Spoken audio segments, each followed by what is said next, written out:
नमस्कार दोस्तों, मैं रत्नेश सर आप सभी का स्टडी 91 में स्वागत करता हूं। और कैसे हैं आप सभी? उम्मीद करता हूं आप सभी स्वस्थ होंगे, जहां भी होंगे मस्त होंगे। दोस्तों आज बहुत इंपॉर्टेंट टॉपिक लेके आया हूं। जैसा कि आप जानते हैं, कल हमने पढ़ा था समावेशी शिक्षा। तो दोस्तों आज हम पढ़ेंगे कि समावेशी शिक्षा से किस प्रकार से क्वेश्चन पूछे जाते हैं। दोस्तों सारे क्वेश्चन सीटेट, यूपी टेट या किसी न किसी एग्जाम में पूछे गए हैं। दोस्तों सारे क्वेश्चन अपने आप में बहुत ही इंपॉर्टेंट है, बहुत ही महत्वपूर्ण है। अभी आप जब क्वेश्चन देखेंगे तो आपको लगेगा कि हाँ वाकई में सारे क्वेश्चन पूछे हुए हैं, आए हुए हैं दोस्तों किसी न किसी एग्जाम में। तो दोस्तों एक बार वीडियो शुरू करने से पहले एक बार वीडियो को ज़्यादा शेयर कर दीजिएगा और लाइक कर दीजिएगा। आइए शुरू करते हैं अपना सेशन। दोस्तों आज का बहुत ही इंपॉर्टेंट सेशन होने वाला है दोस्तों। तो दोस्तों हमारा फर्स्ट क्वेश्चन है, ये आपके दोस्तों स्टडी 91 में वीडियो और पॉलिटी का नया बैच स्टार्ट हो चुका है। आइए दोस्तों हमारा फर्स्ट क्वेश्चन है दोस्तों, निम्नलिखित संरचनाओं में से शिक्षा का अधिकार अधिनियम 2009 किसकी वकालत करता है? दोस्तों 2009 यानी कि शिक्षा का अधिकार अधिनियम 2009 किसकी वकालत करता है? पृथक्करण की, मुख्य धारा शिक्षण की, एकीकृत शिक्षण की या समावेशी शिक्षा की? किसकी दोस्तों? यानी कि शिक्षा का अधिकार अधिनियम यानी RT act, right to education 2009। दोस्तों बात हो रहा है राइट टू एक्ट 2009 किसकी वकालत करता है? दोस्तों जल्दी से आंसर बताएं, सारे बच्चे क्वेश्चन का आंसर देने के प्रयास करें। दोस्तों बहुत अच्छा क्वेश्चन है, जल्दी से बताएं। क्या बात है, बहुत बढ़िया। तो दोस्तों ये है कि निम्नलिखित संरचनाओं में से शिक्षा का अधिकार नियम 2009 किसकी वकालत करता है? दोस्तों RT एक्ट 2009 ने कहा कि हमें न पृथक्करण, न मुख्यधारा शिक्षा, न एकीकृत बल्कि समावेशी शिक्षा का दोस्तों उसने कहा। RT एक्ट ने कहा कि सभी बालक के लिए समावेशी शिक्षा का होना ही अनिवार्य है। दोस्तों यानी कि समावेशी शिक्षा ऐसी शिक्षा जिसके लिए सभी विशिष्ट बालक हों चाहे सामान्य बालक हों, ऐसे बालक जिनके लिए सबके लिए समान अवसर, समान शिक्षा की व्यवस्था की जाए। ये आपकी दोस्तों यानी कि RT एक्ट 2009 ने भी यही कहा कि समावेशी शिक्षा होनी चाहिए। इसी की वकालत आपका RT एक्ट भी करता है दोस्तों। ठीक है, नेक्स्ट बात करते हैं, शिक्षा का अधिकार नियम 2009 में उल्लेख की गई समावेशी शिक्षा की अवधारणा निम्नलिखित में से किस पर आधारित है?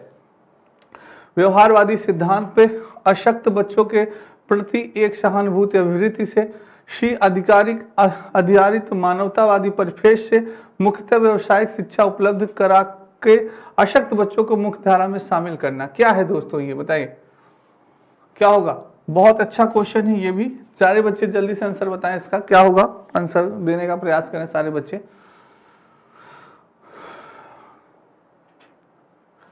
दोस्तों वही है, शिक्षा का अधिकार अधिनियम RT एक्ट 2009 ने कहा। RT एक्ट 2009 यानी कि शिक्षा का अधिकार अधिनियम 2009 में उल्लेख की गई समावेशी शिक्षा। समावेशी शिक्षा यानी कि सबके लिए समान शिक्षा, चाहे विशिष्ट बालक हो, सामान्य बालक हो, चाहे विकलांग बालक हो, एक छत के नीचे बैठकर सारे बच्चे एक साथ शिक्षा ग्रहण कर सकें। तो ये अवधारणा रही है कि व्यवहारवादी सिद्धांत नहीं होना चाहिए, ये नहीं होगा। अशक्त बच्चों के प्रति एक सहानुभूति अभिवृत्ति, ऐसा नहीं होना चाहिए। मुख्यतः व्यवसायिक शिक्षा उपलब्ध करा के अशक्त बच्चों को मुख्य धारा में शामिल करना, नहीं। अधिकार आधारित मानवतावादी परिप्रेक्ष्य, दोस्तों सभी बच्चों को समान अधिकार परिप्रेक्ष्य, मानवतावादी परिप्रेक्ष्य देना चाहिए। नहीं, सभी बच्चों का समान अधिकार है, सभी को समान अधिकार देना चाहिए, समान शिक्षा प्रदान करनी चाहिए। ये आपका C is the right answer. इसका क्या होगा? C is the right answer दोस्तों। ठीक है, नेक्स्ट चलते हैं। नेक्स्ट बात करते हैं, समावेशी शिक्षा का क्या अभिप्राय है? दोस्तों पूछ रहा है कि समावेशी शिक्षा का क्या अर्थ होता है? केवल विकलांग बालक की समान शिक्षा, जाति, धर्म, वर्ग या किसी भी प्रकार से वंचित बालकों की सामान्य शिक्षा, विशिष्ट आवश्यकता वाले बालकों की विशेष शिक्षा, असामान्य बालकों के लिए रोजगार परक शिक्षा। क्या होगा दोस्तों? जल्दी से बताएं, सारे बच्चे आंसर दें, क्या होगा? बहुत अच्छा क्वेश्चन है दोस्तों, ये भी आपके CTET में ये पूछा गया क्वेश्चन है। CTET में पूछा गया क्वेश्चन है दोस्तों, जल्दी से आंसर दें सारे बच्चे। समावेशी शिक्षा का अभिप्राय क्या है दोस्तों?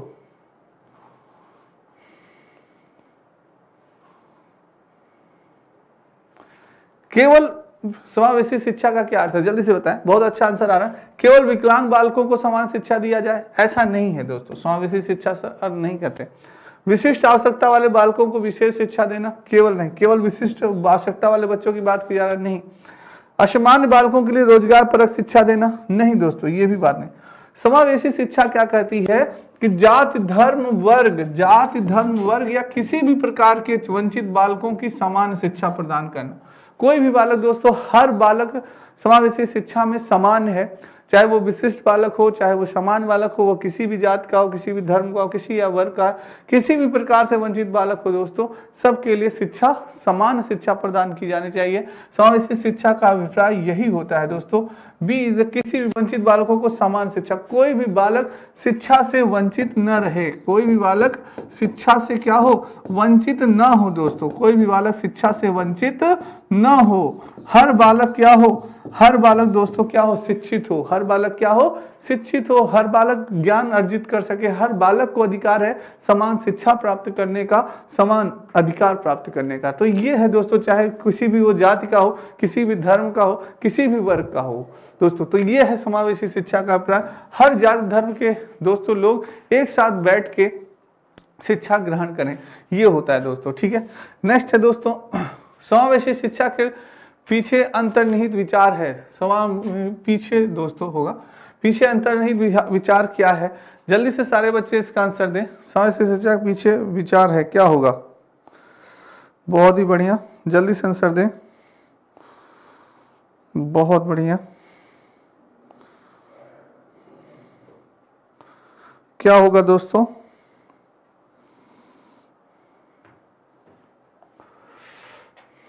पीछे अंतर्निहित विचार क्या है? पहला, बच्चों को उनकी योग्यता के आधार पर पृथक कराना और व्यावसायिक प्रशिक्षण का प्रबंधन कराना होगा, या दोस्तों बच्चों की अक्षमताओं के आधार पर उनकी सीमाओं की पहचान कराने के लिए उन्हें नामांकित कराना, ये होगा, या अलग अलग क्षमताओं वाले बच्चों के लिए विशिष्ट शैक्षिक संस्थानों का प्रावधान करना, या दार्शनिकता की सभी बच्चों को नियमित विद्यालय में समान शिक्षा पाने का अधिकार करना। क्या होगा दोस्तों? समावेशी शिक्षा के पीछे अंतर्निहित विचार क्या है? क्या है दोस्तों? मैंने आपको बताया था दोस्तों, कल अगर आपने मेरी क्लास ली होगी समावेशी शिक्षा की, तो मैंने बताया था कि समावेशी शिक्षा का अंतर्निहित विचार था कि सभी बच्चों को नियमित विद्यालय में समान शिक्षा पाने का अधिकार। क्या है? नियमित विद्यालय में समान शिक्षा, समान अधिकार, समान शिक्षा दोस्तों और समान अधिकार। शिक्षा की बात भी की गई थी और समान अधिकार की भी बात की गई थी दोस्तों। नियमित रूप से समान शिक्षा दिया जाए, समान अधिकार दिया जाए दोस्तों, ये बात की गई थी आपके समावेशी शिक्षा में। समान यानी कि ये थी था, यानी D is the right answer, कि सभी बच्चों को नियमित विद्यालय में समान शिक्षा पाने का क्या है? अधिकार है दोस्तों। अधिकार प्राप्त है उनको, ये कि भाई हर बालक हो, चाहे विशिष्ट बालक हो, चाहे सामान्य बालक हो, किसी भी जात का हो, किसी भी धर्म का हो, उसे शिक्षा पाने का अधिकार है। इस अधिकार को उससे कोई भी छीन नहीं सकता दोस्तों, ये चीज है। उसे समान अधिकार दिया जाए और समान अवसर भी प्रदान किया जाए दोस्तों। क्या है? समान अवसर भी प्रदान किया जाए, ये भी याद रखिएगा। समान अधिकार, समान शिक्षा और समान अवसर प्रदान किया जाए। ये नहीं कि बालक दिव्यांग है या बालक विशिष्ट बालक है तो उसे आप अवसर भी न प्रदान करें, नहीं। आप एक शिक्षक हैं, आपको उसको अवसर भी प्रदान करना है, आपको उसको शिक्षा भी प्रदान करना है और उसका अधिकार भी आपको दिलाना है। ठीक है दोस्तों, ये चीज है।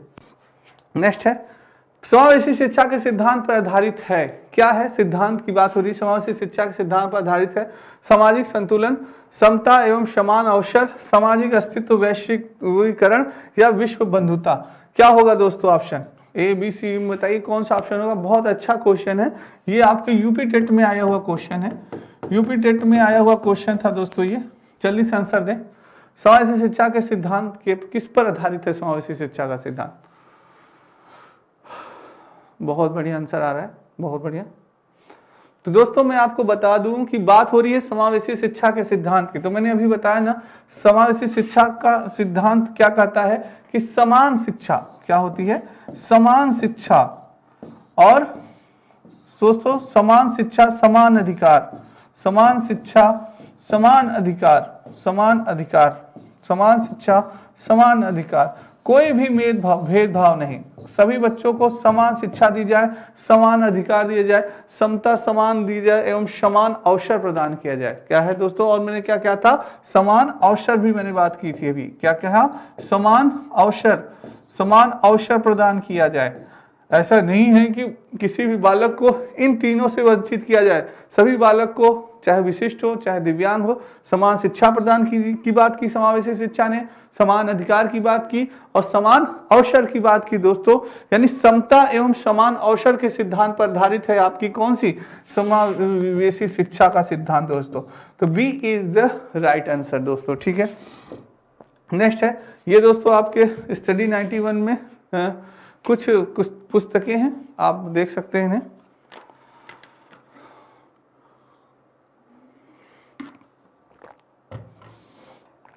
चलिए दोस्तों, समावेशी कक्षा में किस प्रकार के छात्र शामिल होते हैं दोस्तों। समावेशी कक्षा में किस प्रकार के छात्र शामिल होते हैं। समान और विशिष्ट छात्र, केवल समान छात्र, केवल विशिष्ट छात्र, बहुभाषी और प्रतिभाशाली छात्र। क्या होगा, जल्दी से आंसर दें। बहुत अच्छा क्वेश्चन है, सीटेट में आपके पूछा गया क्वेश्चन है, सीटेट में पूछा गया क्वेश्चन है। जल्दी से आंसर दे, देखते हैं कौन सा बच्चा आंसर बताता है इसका। फास्ट मेरे शेरों, बहुत ही जल्दी आंसर देना है आपको, जल्दी से आंसर दें। क्या होगा इसका आंसर। समावेशी कक्षा में किस प्रकार के छात्र शामिल होते हैं दोस्तों। मैंने आपको बताया था कि समावेशी कक्षा में जो आपके छात्र होते हैं दोस्तों, वो सामान्य छात्र होते हैं। क्या होते हैं, वो सामान्य छात्र होते हैं और विशिष्ट छात्र होते हैं। विशिष्ट छात्र होते हैं, विशिष्ट छात्र इन द सेंस जो विकलांग हैं दोस्तों। क्या है, जो कि विकलांग है, जो कि मंद बुद्धि है और दोस्तों जो कि अधिगम अक्षमता से ग्रसित हैं। क्या है, जो अधिगम अक्षमता से क्या है दोस्तों, ग्रसित हैं।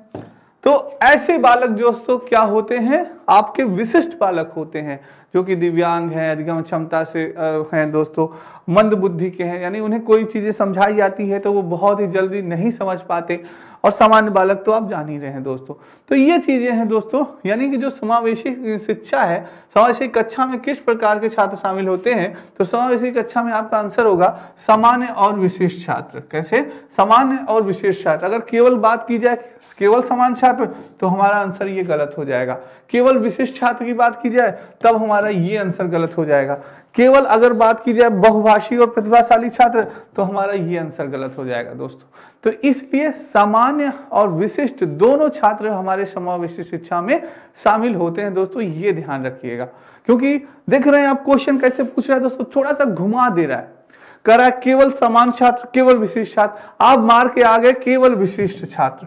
अरे सर सीना चौड़ा, अरे सर मेरा एक क्वेश्चन तो सही हो गया, अब तो सर एक क्वेश्चन सही है मेरा, ये तो एकदम 101% सही है कि सर ने बताया था विशिष्ट छात्र। तो बेटा मैंने विशिष्ट छात्र के साथ साथ समान छात्र भी बताया, तो वो भी ध्यान में रखिएगा कि समान छात्र और विशिष्ट छात्र दोनों शामिल होते हैं आपके समावेशी शिक्षा में। ऐसा नहीं है कि केवल विशिष्ट छात्र ही आपकी समावेशी शिक्षा में शामिल होंगे, समान छात्र भी शामिल होंगे और विशिष्ट छात्र भी, जो दिव्यांग हैं, जो मंद बुद्धि के हैं, जो कि अधिगम क्षमता से ग्रसित हैं, ऐसे बालक भी आपके साथ बैठ के शिक्षा ग्रहण करते हैं आपकी कक्षा में, समावेशी कक्षा में। तो ये याद रखिएगा, ठीक है दोस्तों। तो क्वेश्चन आपसे सीधा सीधा नहीं पूछा जा रहा है, देख रहे हैं आप क्वेश्चन कैसे पूछा जा रहा है, वो क्या कहते हैं, क्वेश्चन आपसे घुमा फिरा के पूछा जा रहा है। वही चीज है कि देख रहे हो विनोद, चलो ठीक है दोस्तों। तो ये आपका समावेशी शिक्षा उस विद्यालय शिक्षा व्यवस्था की ओर संकेत करती है जो क्या है, सॉरी, विशेष आवश्यकता वाले बच्चों को विशिष्ट विद्यालयों के माध्यम से शिक्षा देने को प्रोत्साहित करती है, केवल बालिका शिक्षा को बढ़ावा देने की आवश्यकता पर बल देती है, जो सभी निर्योग्य बच्चों को शामिल करती है, जो उनकी शारीरिक, बौद्धिक, सामाजिक, भाषिक अन्य विभिन्न योग्यता स्थितियों को ध्यान में रखे बगैर बच्चों को शामिल करती है। क्या होगा दोस्तों, समावेशी शिक्षा उस विद्यालय शिक्षा व्यवस्था की ओर संकेत करती है। क्या होगा, जल्दी से बताएं, सारे बच्चे आंसर दें, गलत नहीं होना चाहिए किसी भी बच्चे का, जल्दी से आंसर दें।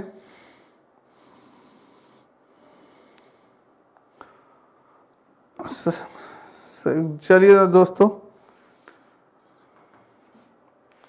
बहुत बढ़िया। कह रहा है कि समावेशी शिक्षा उस विद्यालय शिक्षा व्यवस्था की ओर संकेत करती है जो उनकी शारीरिक, बौद्धिक, सामाजिक, भाषिक या अन्य विभिन्न योग्यताओं, स्थितियों को ध्यान में रखकर बगैर बच्चों को क्या करता है, शामिल करता है। दोस्तों जब समावेशी शिक्षा में बालक शामिल होते हैं, न हम उन्हें शारीरिक उनकी क्षमता को हमें देखना है, न बौद्धिक, न सामाजिक, न भाषिक या हर अलग दोस्तों समावेशी शिक्षा में क्या हो जाता है, शामिल हो जाता है। वो किसी भी प्रकार से शारीरिक रूप से विकलांग है, चाहे वो अधिगम क्षमता से ग्रसित है या मंद बुद्धि का है, किसी भी प्रकार का है, वो समावेशी कक्षा में शामिल हो सकता है। उसके लिए उसे वो ये नहीं प्रोत्साहित करती है, ये सब चीजें नहीं होनी चाहिए। उसको उनकी शारीरिक, बौद्धिक, सामाजिक, भाषिक व अन्य विभिन्न योग्यता स्थितियों का ध्यान में रखे बगैर, बिना ध्यान में रखे बगैर ही बच्चों को शामिल किया जाता है दोस्तों। तो ये आपका D is the right answer. ठीक है, नेक्स्ट चलते हैं दोस्तों। समावेशी शिक्षा का क्या अर्थ है? अब इतना समझाने पर ये क्वेश्चन तो मेरे किसी भी शेर और श्रेणी का गलत नहीं होना चाहिए, क्योंकि बहुत ही अब कॉन्सेप्ट क्लियर हो गया होगा कि समावेशी शिक्षा क्या चाहती है, समावेशी शिक्षा का क्या अर्थ है।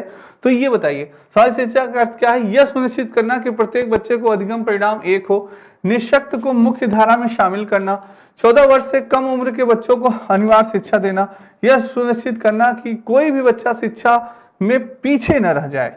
क्या बात है दोस्तों, जल्दी से बताएं। इसका आंसर देख रहे हैं, क्वेश्चन थोड़ा सा घुमाया है, ऑप्शन थोड़ा सा घुमा के दिया है, सीधा सीधा क्वेश्चन नहीं पूछा है।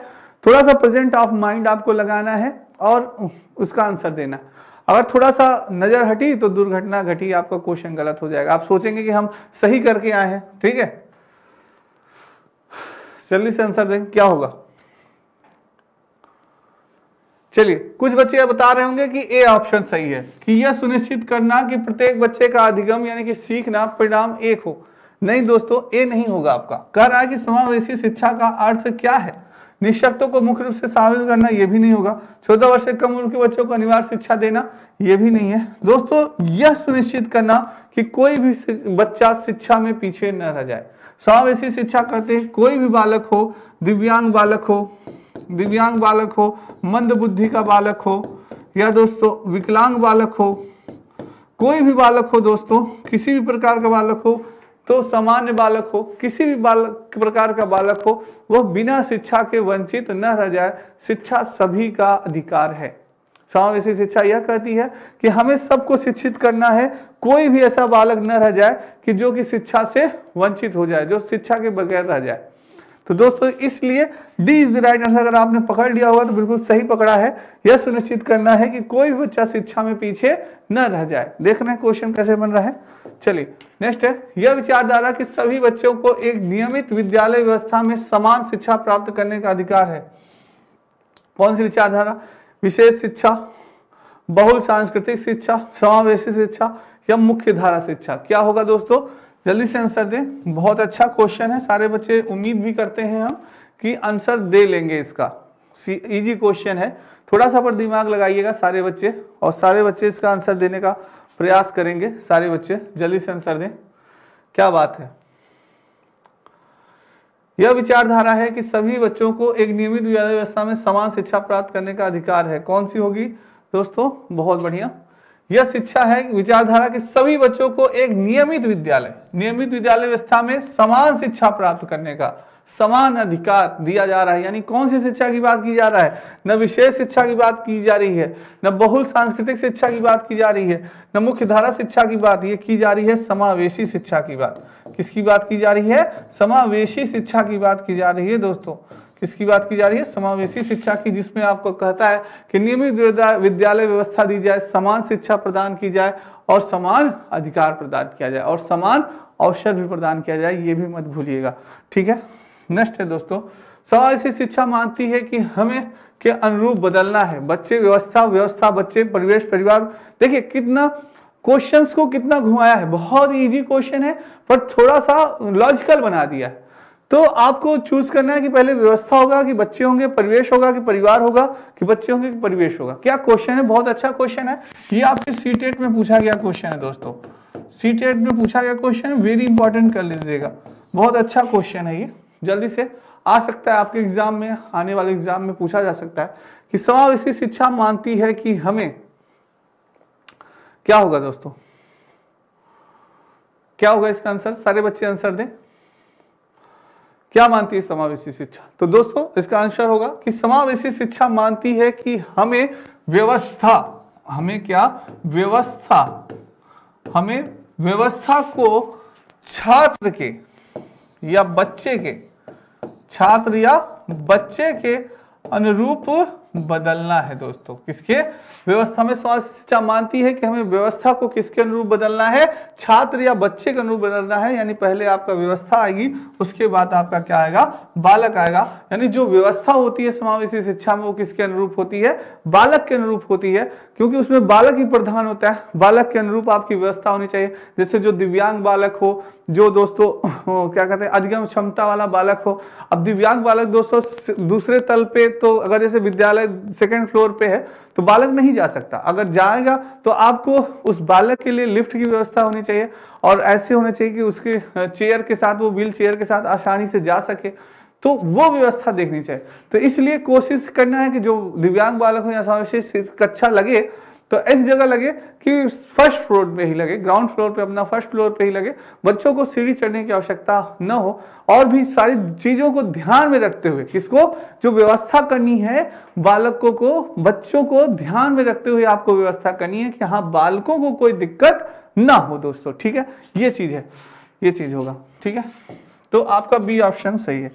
नेक्स्ट चलते हैं दोस्तों, ये आपका यूपी टेट, और यूपी टेट की पुस्तक आ चुकी है दोस्तों, और हिंदी इंडिविजुअल का आपका नया बैच प्रारंभ हो चुका है।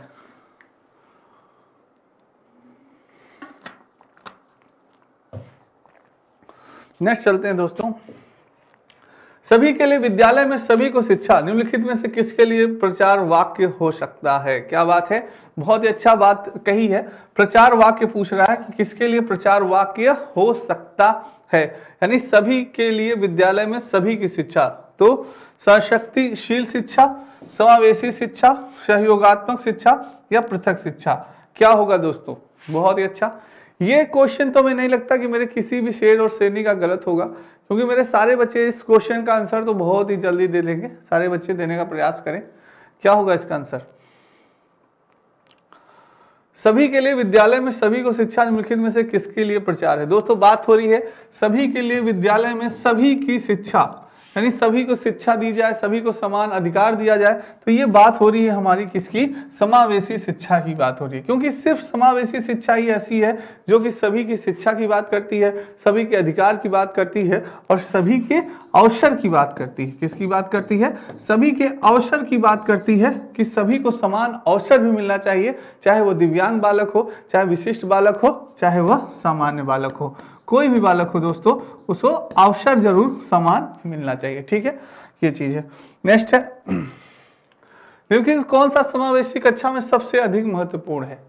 क्या महत्वपूर्ण है? मानकीकृत परीक्षण, प्रतियोगी अधिगम को बढ़ावा देना, विशिष्ट शिक्षा योजना, एक रूप निर्देश। मानकीकृत प्रशिक्षण होगा, प्रतियोगी अधिगम को बढ़ावा देना, या विशिष्ट शिक्षा योजना।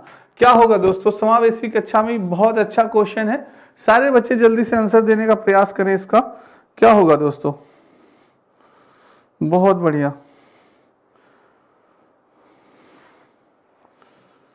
क्या बात है। समावेशी कक्षा में सबसे अधिक महत्वपूर्ण क्या होगा दोस्तों? तो बात की जा रही है दोस्तों समावेशी शिक्षा में, सब कक्षा में बात की जा रही है, तो सबसे अधिक महत्वपूर्ण मानकीकृत प्रशिक्षण नहीं, हमें बच्चों का परीक्षण नहीं करना। प्रतियोगी अधिगम को बढ़ावा देना नहीं, हमें प्रतियोगिता के अधिगम को सीखने में, प्रतियोगिता को, यानी कि जैसे होता है ना प्रतियोगिता को बढ़ावा दें, ऐसा नहीं करना है। विशिष्ट शिक्षा योजना बनवानी है दोस्तों। क्या करनी है? विशिष्ट शिक्षा योजना बनानी है। ऐसी योजना बनानी है जिससे कि बालकों को सिखाया जा सके, बालकों को अधिगम प्रक्रिया बहुत ही अच्छी की जा सके। तो ऐसी योजना हमें बनानी है। सी इज द इसका राइट आंसर होगा दोस्तों। ठीक है, नेक्स्ट चलते हैं दोस्तों। एक समावेशी कक्षा में एक शिक्षक को विशिष्ट शैक्षिक योजनाओं को तैयार नहीं करना चाहिए, कभी तैयार करना चाहिए, सक्रिय रूप से तैयार करना चाहिए, तैयार करने के लिए हतोत्साहित होना चाहिए। काफी अच्छा क्वेश्चन है, आपके सीटेट में पूछा गया क्वेश्चन है, सीटेट में पूछा गया क्वेश्चन है, वेरी इंपॉर्टेंट कर लीजिएगा। यूपी टेट और सुपर टेट में भी आ सकता है, और सुपर टेट में भी आ सकता है दोस्तों। जल्दी से बताएं, कक्षा में एक शिक्षक को विशेष शैक्षिक योजनाओं को क्या करना चाहिए? दोस्तों कह रहा है कि एक समावेशी कक्षा में एक शिक्षक को, एक टीचर के रूप में क्वेश्चन, टीचर से क्वेश्चन पूछा जा रहा है कि एक शिक्षक को विशिष्ट शैक्षिक योजनाओं को तैयार नहीं करना चाहिए। गलत है दोस्तों, बिल्कुल तैयार करना चाहिए। कभी कभी तैयार करना चाहिए, कभी कभी तैयार करना चाहिए नहीं, ये भी गलत है। तैयार करने के लिए हतोत्साही होना चाहिए, नहीं, सक्रिय रूप से तैयार करना चाहिए दोस्तों, एक्टिव होना चाहिए। किसी भी चीज को आप पढ़ाने जा रहे हैं तो पहले आपको सक्रिय रूप से उसे तैयार करना है कि क्या मुझे बच्चों को पढ़ाना है, किस प्रकार से मुझे बच्चों को पढ़ाना है कि सरलता पूर्वक बच्चों को सारी चीजें समझ में आ जाए। और दोस्तों अगर टीचर एक्टिव नहीं रहेगा तो स्टूडेंट एक्टिव कैसे हो पाएंगे? तो टीचर का भी एक्टिव होना बहुत ही जरूरी है और तभी दोस्तों स्टूडेंट भी एक्टिव हो पाएंगे। ठीक है, तो सक्रिय रूप से उसको तैयार करें और उसको सरल रूप से, जैसे बच्चों को सामने समझ रखें कि कोई भी टॉपिक हो सरलता पूर्वक वो बालकों को समझा सके दोस्तों। ठीक है, नेक्स्ट है, एक समावेशी कक्षा में शिक्षक को क्या करना चाहिए? अशक्त अध्ययनकर्ताओं के प्रति दया एवं सहानुभूति भाव प्रदर्शित करना चाहिए। बच्चों को अपाहिजित बच्चा, मंदबुद्धि बच्चा आदि के रूप में वर्गीकृत करना चाहिए। केवल प्रतिभाशाली एवं योग्य बच्चों पर ध्यान देना चाहिए। यह विश्वास करना चाहिए कि प्रत्येक बच्चे में अपनी योग्यता एवं शक्ति का अनुसार सीखने की क्षमता है। काफी अच्छा क्वेश्चन है, सीटेट में आपका ऐसे क्वेश्चन पूछा जाता है दोस्तों कि लॉजिकल क्वेश्चन पूछा जाता है कि आप कॉन्सेप्चुअल क्वेश्चन कि आप आंसर दे पा रहे हैं कि नहीं दे पा रहे हैं। तो इसका आंसर जरा दें सारे बच्चे, क्या होगा? कॉन्सेप्चुअल क्वेश्चन है थोड़ा सा। एक समावेशी कक्षा में शिक्षक को क्या करना चाहिए? जल्दी से आंसर दें। तो बात हो रही दोस्तों एक समावेशी कक्षा में एक शिक्षक की बात हो रही है कि एक अध्यापक को क्या करना चाहिए। तो दोस्तों यह विश्वास करना चाहिए कि प्रत्येक बच्चे में अपनी योग्यता एवं शक्ति के अनुसार सीखने की क्षमता होती है। दोस्तों आपकी समावेशी कक्षा में दिव्यांग बालक भी होते हैं, आपके दोस्तों क्या कहते हैं अधिगम क्षमता से संबंधित बालक भी होते हैं, और कई ऐसे बालक होते हैं दोस्तों कि जिनको आपको मोटिवेट करना है, जिनको आपको ये करना है बेटा तुम ऐसा कार्य कोई भी नहीं है जिसे कि तुम नहीं कर सकते हो, बेटा तुम हर कार्य को कर सकते हो। आपको उन्हें क्या करना है? प्रत्येक बच्चों को उसकी योग्यता एवं शक्ति को जगाना है कि बेटा तुम्हें सीखने की शक्ति है तुम्हारे अंदर, तुम हर चीज कार्य को सीख सकते हो, तुम उसमें निपुण हो, तुम उसमें जीनियस हो। बस अपनी जो स्ट्रॉन्ग शक्ति है, अपनी जो विश्वास है अपने विश्वास को जागृत करो। तो हर टीचर को हर बालक को दोस्तों प्रत्येक बच्चे में उसकी योग्यता एवं शक्ति के अनुसार उसे सीखने की क्षमता के प्रति उसे विश्वास दिलाना चाहिए कि बेटा तुम हर चीज कार्य कर सकते हो, ऐसा कोई भी कार्य नहीं है जिसे तुम नहीं कर सकते। ठीक है दोस्तों, ये चीज है। नेक्स्ट है, समन्वित कक्षा की सफलता निर्भर करती है। समन्वित कक्षा की सफलता निर्भर करती है समुदाय के समर्थन पर, पाठ्य पुस्तकों की उत्कृष्टता पर, शिक्षण एवं वस्तु की गुणवत्ता पे, शिक्षकों में अभिव्यक्त परिवर्तन पे। क्या होगा दोस्तों? समन्वित शिक्षा को सफलता निर्भर करती है, क्या होगा? जल्दी से आंसर दें सारे बच्चे, बहुत अच्छा क्वेश्चन है ये भी दोस्तों, जल्दी से आंसर दें।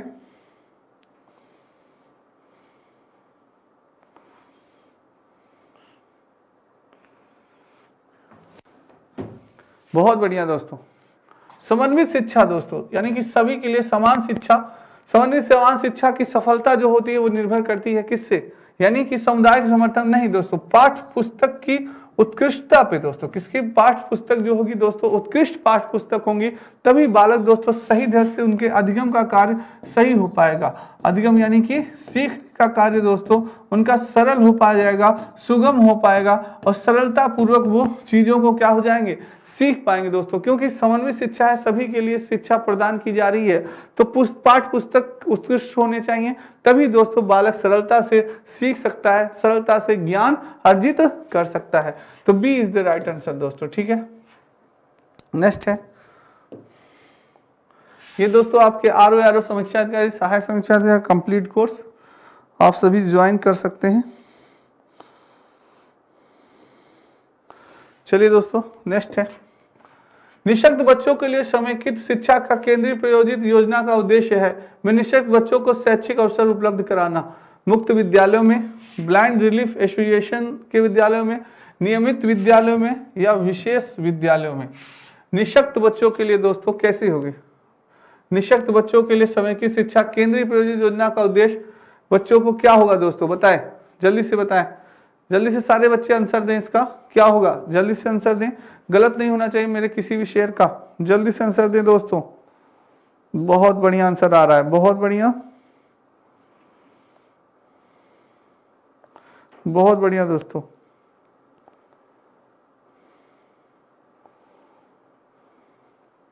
बहुत बढ़िया। कह रहा है निःशक्त बच्चे दोस्तों, जो कि निःशक्त बच्चे हैं, समेकित शिक्षा के केंद्रीय प्रायोजित योजना का उद्देश्य है कि निःशक्त बच्चों को शैक्षिक अवसर उपलब्ध कराना है दोस्तों। न मुक्त विद्यालय की बात है दोस्तों, न ब्लाइंड रिलीफ एजुकेशन विद्यालय, नियमित विद्यालय। नियमित विद्यालय यानी कि समावेशी कक्षा। कौन सी कक्षा? समावेशी कक्षा, जिसमें कि आपकी नियमित विद्यालय चलते हैं, जिसमें समान अवसर समान अधिकार प्रदान किया जाता है। C is the right answer. Next है आपका समावेशीकरण की सफलता के लिए आवश्यक है। समावेशीकरण की सफलता के लिए आवश्यक क्या है? अभिभावकों की भागीदारी का न होना, अलगाव, क्षमता निर्माण का अभाव या संवेदनशीलता। क्षमता निर्माण का अभाव। सफलता के लिए क्या आवश्यक है दोस्तों? जल्दी से बताएं सारे बच्चे। दोस्तों समावेशीकरण के लिए बहुत इंपॉर्टेंट होता है अभिभावकों की भागीदारी का न होना। बिल्कुल नहीं, अभिभावकों की जब भागीदारी होगी तभी दोस्तों समावेशीकरण हो सकता है। अगर वो अलग हैं, बच्चों को अपने भेजेंगे ही नहीं, तो ये समावेशीकरण नहीं हो पाएगा। अलगाव बिल्कुल नहीं होगा। क्षमता निर्माण का अभाव बिल्कुल नहीं। संवेदनशील होना पड़ेगा दोस्तों, हमें क्या होगा? संवेदनशील होना पड़ेगा, एक्टिव होना पड़ेगा, तभी समावेशीकरण की सफलता हो सकती है, याद रखिएगा। D is the right answer. यदि एक बच्चा 16 को 61 लिखता है तथा 6 और डी के मध्य अंतर नहीं कर पाता, तो यह दृष्टि दोष, सीखने में अक्षम, मानसिक दोष या मानसिक क्षय रोग है। क्या होगा दोस्तों? जल्दी से बताएं। बहुत अच्छा क्वेश्चन है, सी-टेट में आया हुआ क्वेश्चन है दोस्तों। क्या होगा? 16 को 61 लिखता है और 6 और डी के मध्य क्या वो अंतर नहीं कर पाता, तो यह क्या है दोस्तों? दोस्तों ये क्या है? दृष्टि दोष नहीं होगा। दृष्टि दोष यानी देखने में बालक जब अक्षम होता है तब होता है। मानसिक दोष भी नहीं होगा, मानसिक क्षय भी नहीं। सीखने में अक्षम है दोस्तों, यानी अधिगम अक्षम बालक है। वो कैसा है? अधिगम अक्षम बालक है दोस्तों, यानी कि उसको लिखने में भी दिक्कत हो रही है। क्या हो रही है लिखने को? वो 16 को क्या लिख दे रहा है दोस्तों? 16 को 61 लिख दे रहा है। क्या लिख दे रहा है? 61 लिख रहा है। जैसे मैंने आपको बताया था डिसलेक्सिया, अधिगम अक्षमता संबंधी बीमारी होती है। क्या होती है? डिसलेक्सिया होती है, जो कि बच्चा लक्ष्य को क्या लिख लेता है दोस्तों? लक्ष्य को लुक्स लिख देता है, लक्ष्य को लुक्स पढ़ देता है दोस्तों। ये पढ़ देने वाला है, ये डिस्ग्राफिया होगा। क्या होगा? डिस्ग्राफिया होगा। जो लिखने वाला होता है क्या होता है? डिस्ग्राफिया। लिखने वाला क्या होगा? डिस्ग्राफिया होगा, जिसमें बालक क्या होता है? गलत लिखता है दोस्तों। डिस्ग्राफिया यानी ग्राफ, डिस्ग्राफिया होगा कि 16 को क्या करता है? 61 लिखता है तथा 6 और डी के मध्य वो अंतर नहीं कर पाता, तो वो लिखने की बात हो रही है तो डिस्ग्राफिया। पढ़ने की बात होती है तो डिसलेक्सिया होता है, यानी लक्ष्य को क्या पढ़ लेता है? लुक्स पढ़ लेता है। तो ये दृष्टि नहीं, ये सीखने में अक्षमता बालक की बात हो रही है, तो ये चीज है दोस्तों। ठीक है, नेक्स्ट है दोस्तों, ये आपके वीडियोग्राफ विकास इत्यादि का नया बैच प्रारंभ हो चुका है। महाबचत ऑफर आप ज्वाइन कर सकते हैं। नेक्स्ट है दोस्तों, अधोलिखित में गणित संबंधी अधिगम क्षमता को कौन सा पद परिभाषित करता है? गणित संबंधी दोस्तों अक्षमता, अधिगम अक्षमता, गणित संबंधी अधिगम अक्षमता है दोस्तों, परिभाषित करता है। तो गणित संबंधी अक्षमता की बात की जाए दोस्तों, तो गणित संबंधी अक्षमता में पठन दोष नहीं होता। क्या होता है? गणना दोष होता है। गणना दोष होता है जिसे कि क्या कहते हैं? डिसकैलकुलिया। डिसकैलकुलिया कहा जाता है, जिसमें कि गणित संबंधित दोष होते हैं। बालक क्या करना? तर्क करना दोस्तों, तर्क नहीं कर पाता, जोड़ घटाना नहीं कर पाता, और भी उसको यानी गणित से संबंधित कई चीजें उसको क्या होती है? दिक्कत होती है दोस्तों। तो गणना दोष होगा ये आपका। नेक्स्ट है दोस्तों, विशिष्ट से समान के सिद्धांत निम्न में से किसमें प्रयोग होता है? विशिष्ट से समान के सिद्धांत की बात हो रही है, ये किसमें प्रयोग होगा दोस्तों? विश्लेषण विधि में, स्वतः शोध विधि में, संश्लेषण विधि या आगमन विधि? बहुत अच्छा क्वेश्चन है, सी-टेट में आपके पूछा गया क्वेश्चन है दोस्तों, जल्दी से बताएं सी-टेट में। तो दोस्तों आपका जो विशिष्ट से समान का सिद्धांत है ये किसमें प्रयोग होता है? ये आगमन विधि में प्रयोग होता है। किसमें? आगमन विधि में प्रयोग होता है दोस्तों। किसमें? आगमन विधि में। और आगमन विधि की बहन कौन है? निगमन विधि। और निगमन विधि में क्या होता है? निगमन विधि जस्ट इसका अपोजिट होता है, उसमें सामान्य से विशिष्ट होता है। क्या होता है दोस्तों? सामान्य से विशिष्ट। सामान्य से विशिष्ट किसमें? निगमन विधि। और आगमन में विशिष्ट से सामान्य दोस्तों, याद रखिएगा, बहुत ही इंपॉर्टेंट है दोस्तों। ठीक है, ये दोस्तों स्टडी 91 में नितिन सर के द्वारा बुक्स। तो दोस्तों आज की क्लास आपको कैसी लगी? कमेंट बॉक्स में कमेंट जरूर करिएगा, एक बार लाइक करिएगा और शेयर करिएगा। आज के लिए इतना ही। राधे राधे, जय श्री कृष्ण और जय हिंद दोस्तों।